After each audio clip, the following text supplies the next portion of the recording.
pie del tiempo con Socorro Díaz.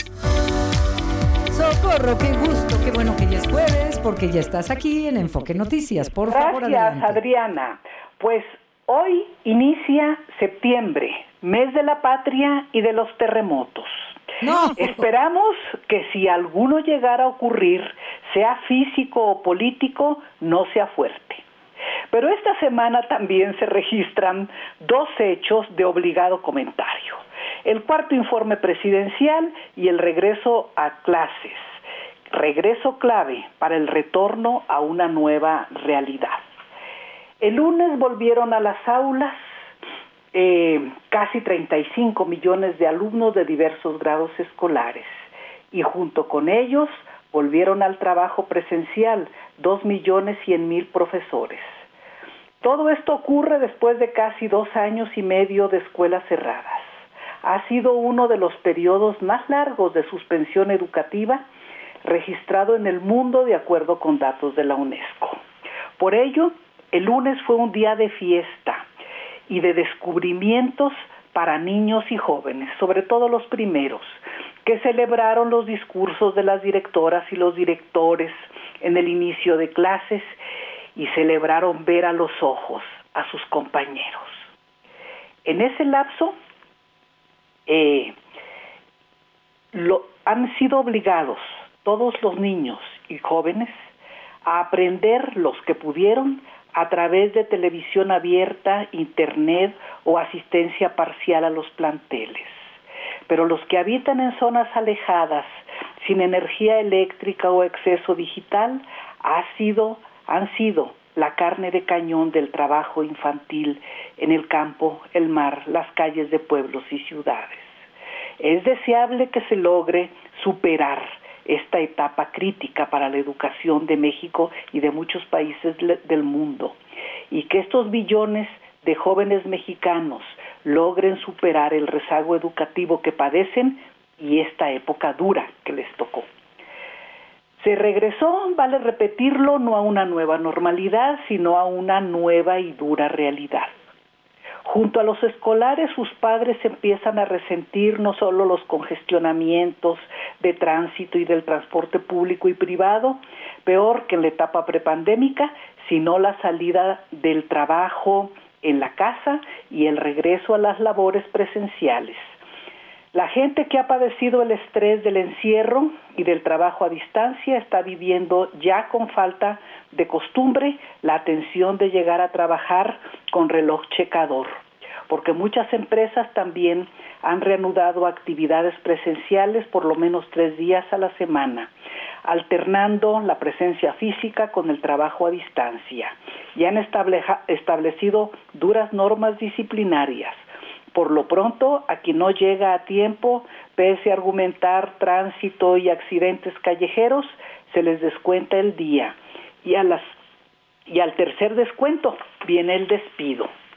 La vuelta al trabajo presencial exige a las madres y padres contar con más guarderías infantiles abiertas y disponibles por parte de las instituciones públicas.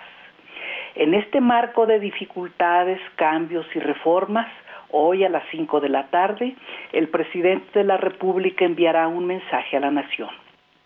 Frente a grandes retos, cabe reconocer los hechos positivos y sus limitaciones. Es cierto que se aumentó el monto de las pensiones y el número de beneficiados gracias a la pensión universal para adultos mayores. Es una ayuda que permite a muchos comer algo, porque la inflación y la carestía de la canasta básica les quita parte de esos recursos, pero sin duda estarían peor sin ellos. Es cierto que se puso a funcionar el aeropuerto Felipe Ángeles.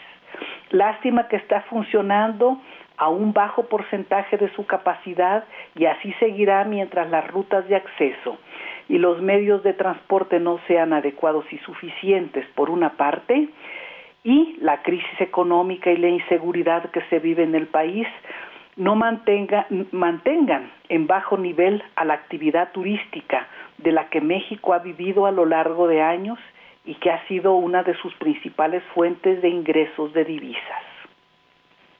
Uno de los grandes propósitos de este gobierno fue y ha sido disminuir la desigualdad social. Se han dado pasos, pero no se ha avanzado tanto en términos prácticos. Y es que ha habido un aumento, es cierto, sustantivo de los salarios mínimos. Lástima que hayan enfrentado por lo menos a dos grandes opositores: la inflación, que devora los beneficios del alza salarial a favor del gasto, y el empleo informal o de plano el desempleo.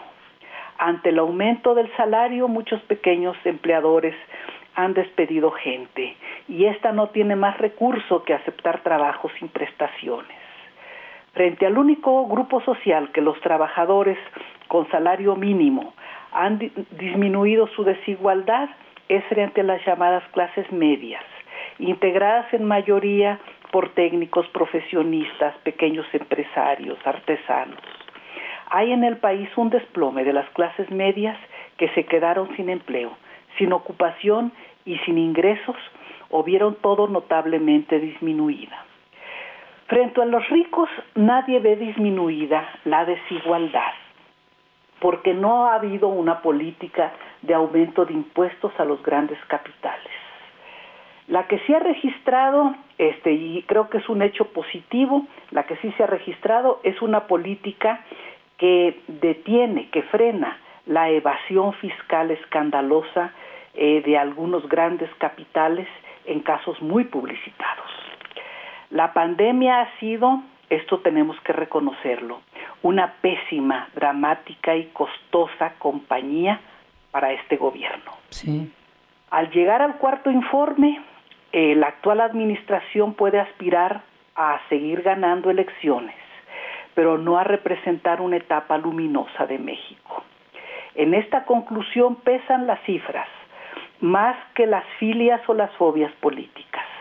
El martes se publicó un informe del INEGI sobre el exceso de mortalidad, lo dio a conocer el lunes, sobre el exceso de mortalidad registrado en el país de enero de 2020 a marzo de 2022.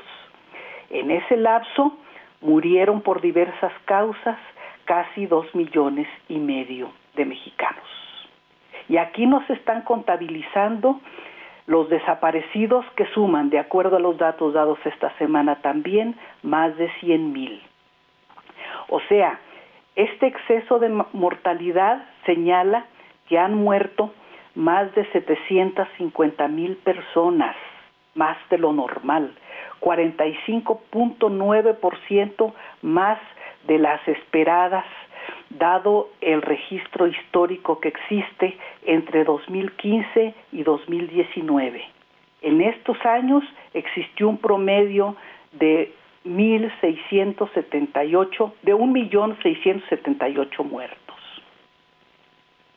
Casi 1 millón de mexicanos muertos de más es lo que la pandemia, sus secuelas, su manejo nos han dejado. ¿Sí? Es una época oscura en la vida nacional. Y como dicen, de ese tamaño lo dejo. De la vida nacional y de la vida del mundo, ¿eh? No me estoy refiriendo solo a México, porque la pandemia ha sido un problema global. Pero sí, este costo de vidas es enorme para cualquier gobierno, para cualquier país. Sin duda. Y decía el subsecretario López-Gatell que y yo me escandalicé cuando dijo, pues tal vez llegue a haber 50,000 muertos. Bueno, sigue habiendo muertos, ayer, hoy, mañana, sigue habiendo muertos por COVID. Sí, pero en estos años se ha registrado una sobretasa, un exceso de mortalidad que casi llega a 1 millón de personas. ¿Y sabes también por qué? Y lo hemos visto con especialistas en políticas públicas y políticas de salud, porque mucha gente por temor a contagiarse dejó de ir al doctor a atenderse un cáncer o no había quimios porque no había espacios para atender a gente que necesitaba quimios. Mucha gente se murió por otras enfermedades que no fueron atendidas.